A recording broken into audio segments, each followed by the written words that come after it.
Hey guys, Marconis Gaming here. Welcome to another video. Didn't I tell you I'd have a video soon? No, just kidding. So today I'm going to be discussing something that I've come across recently, and I'm not sure if it's even new or if it's old, because it definitely wasn't out in Mr. Pandaria, but let's get to it. The subject is bosses and, well, new bosses in Black Phantom Deeps. Potential spoilers in this video for Legion patch 7.0, whatever you want to call it, but I'll let you know because they'll be at the end of the video discussing about the Twilight Hammer clan.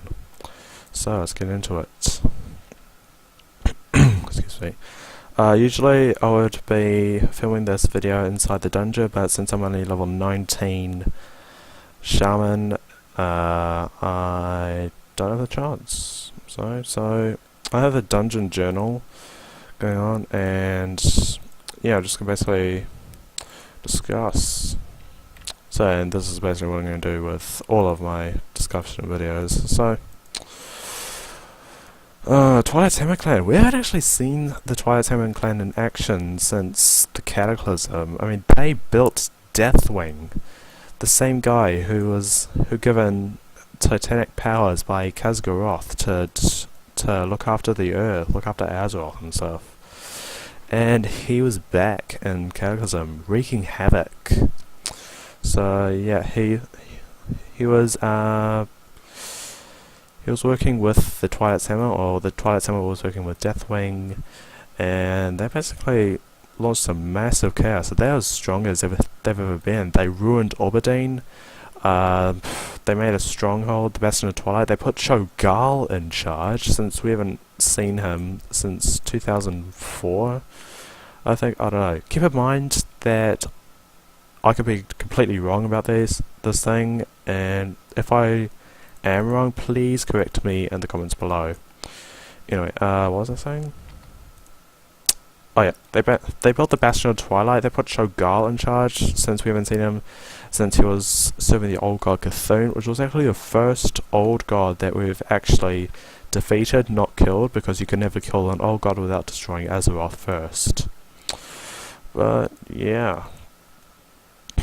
But one of the things that really pissed me off was some of the old bosses were taken out of the dungeon completely, like Lady Servis, Galliast, and Twilight Lord Calrus. Their replacements are Dominia, Subjugator Kor'ul, and Twilight Lord Bathiel, and some of this information is just wrong. Lady Servis failed to provide magical protection. Dominia sacrificed the Naga to empower her own dark ritual. That is not true, because we took her out, and Black Phantom Deeps before it was, well, improved. The Twilight Hammer commanded their powerful enforcer Subjugator Kor'ul to cleanse the caves of anything not under their control. Galliast was the first to fail under the strength of Kor'ul. Now this is not a reference to him being killed by Subjugator Kor'ul, because again we took him out.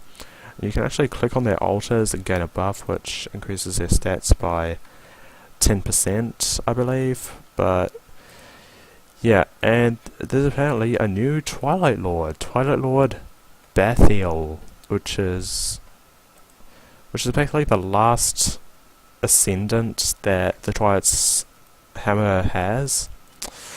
But yeah, the Twilight Hammer do not tolerate failure, of course. That's relating to Marvel's Hydra. They do not tolerate failure or betrayal in this case. Oh no, not betrayal, but yeah. So the first command Twilight Bathiel gave was, once he assumed control of the Black Phantom Deeps, he was to throw Lord Calrus into the hungry maw of Okumai. Now, again, we took out Lord Calrus out in the Black Phantom Deeps before it got improved, but it made sense that it could just be his corpse that was thrown into the maw of Okumai, and then back then Okumai was never like one of these new Hydra models. Like the first we've seen is the Throne of Thunder, Mega Era, is the Hydra Beast that you had to keep cutting off the heads. Again, a reference to Hydra, you keep cutting off the heads, which is taking out the leadership. And Okuma was actually one of the prized beasts of the old gods. Okuma in Ancient Evil carries with him a small measure of the old god's power. This three-headed Hydra is greatly feared for his mindless savagery and insatiable hunger for living flesh, but the Twilight Hammer worships him as a divine sign that the old gods will soon return. Now, I would love to see the old gods just raging, doing tons of damage to stuff similar to what Deathwing did, and what we'll see the Legion do. But yeah, we haven't seen any old god activity, at least, in so long. Again, I might be totally wrong about this, I might have missed something, but yeah, we'll come back to the old god activity at the end of the video. So in Cataclysm, we totally just burned down, or just disbanded, the Twilight's Council, because we just took out many of the leaders, Cho'Gall being the main head. What's that guy? The Twilight Father, Archbishop Benedictus, who we took out in Wyrmrest Temple, who revealed to be the Twilight Father, one of the leading members of the Twilight's Hammer clan.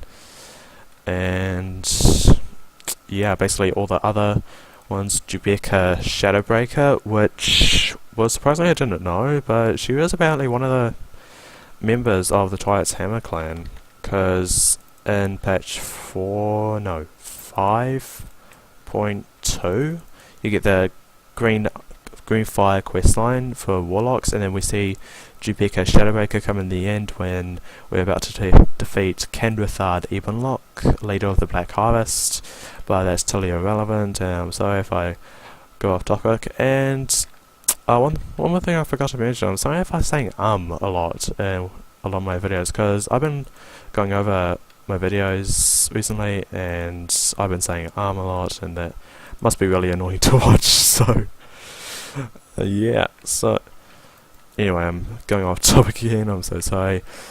Where am I? Bastion of Twilight. Yeah, so we basically took a whole lot of Twilight's Hammer members, and the Bastion of Twilight. There were lots of members at the Wyrmrest Temple and the Dragon Soul raid. Also, the part where we help Thrall,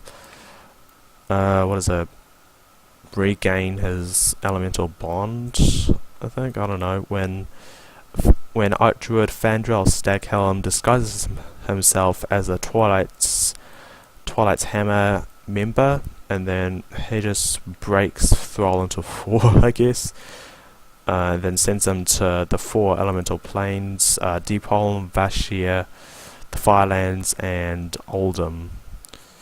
And we go out to him, and then Fandral reveals himself not to be the Twilight's Hammer clan, but to his own. Well, not to his own, to serve the Firelord Ragnaros, who was also aiding Deathwing, which is also aiding the Twilight's Hammer clan. And there were lots of people, or races in fact, that were aiding the Twilight's Hammer clan, especially Deathwing himself, like the Nefarious at Tolvir,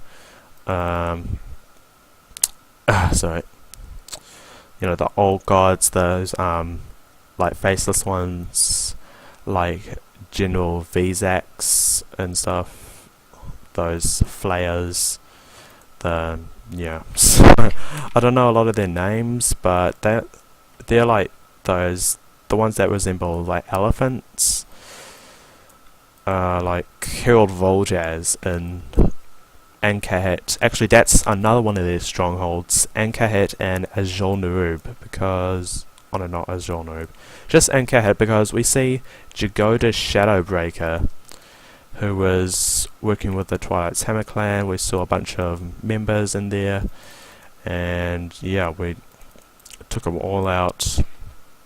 And then yeah, after the Lich King events roll out, then we see the Cataclysm, and then we see the rise of the rise of the Twilight's Hammer Clan, and then when we see in the Cataclysm cinematic, we see Deathwing being built inside the stone core, which was not beneath the Barrens, because that's where that huge scar thing unveils.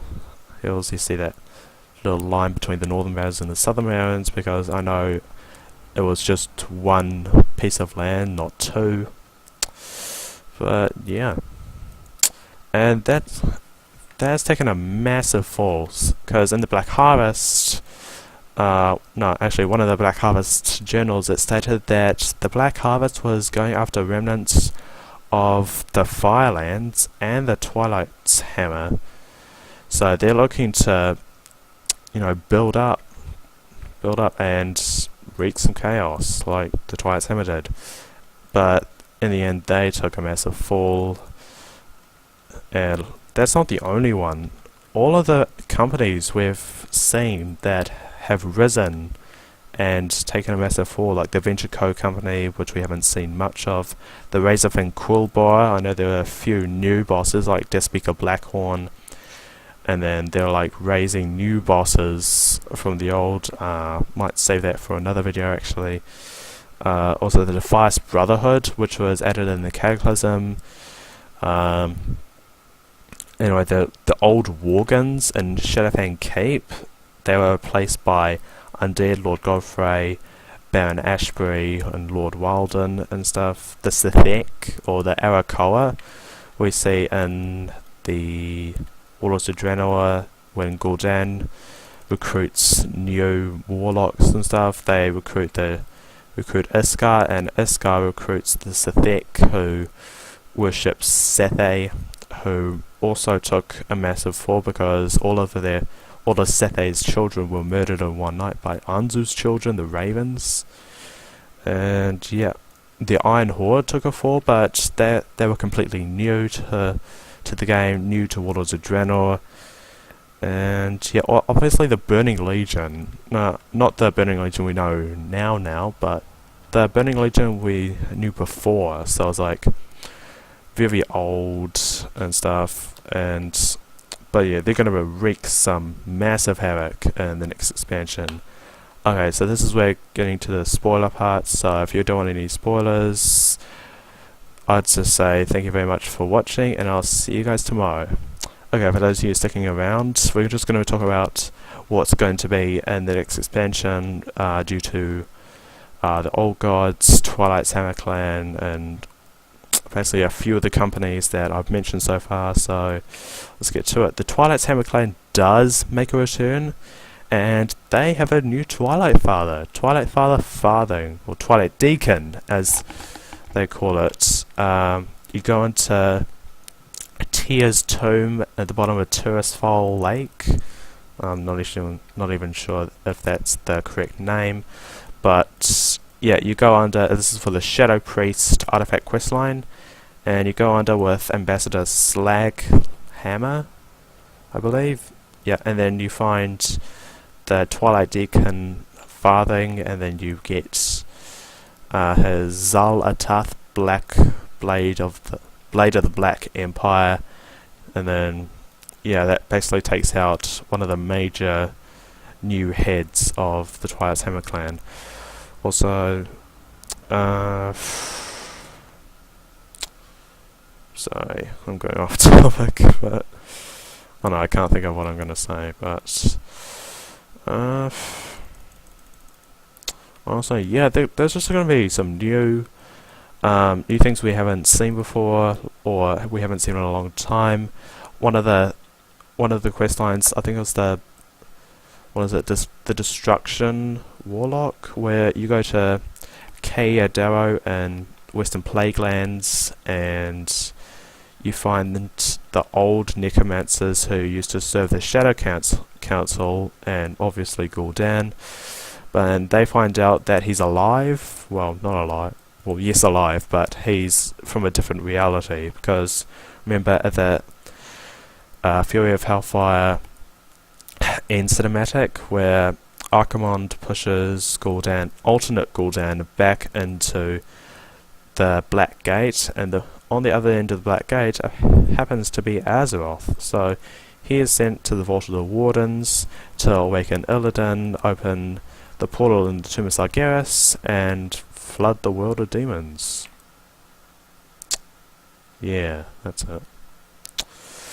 But anyway, the Venture Code, we don't see much of it. Actually, we don't see any new info of the Venture Code or any of those companies, but again, we do see the old necromancers that used to worship Gul'dan, and they now come back and serve them. They're also recruiting, since the necromancers back then weren't that great in numbers, so they're going to have to do a good job of that.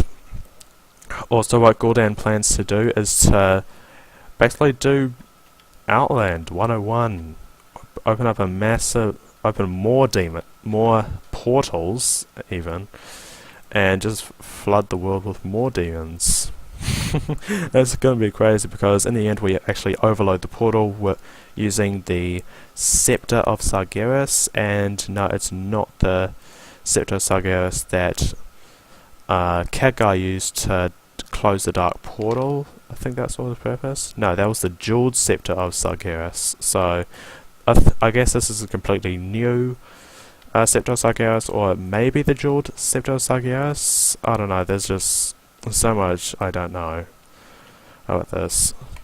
So anyway, guys, that's it for this video, guys. Like my videos, subscribe to my channel, and I'll see you guys next time.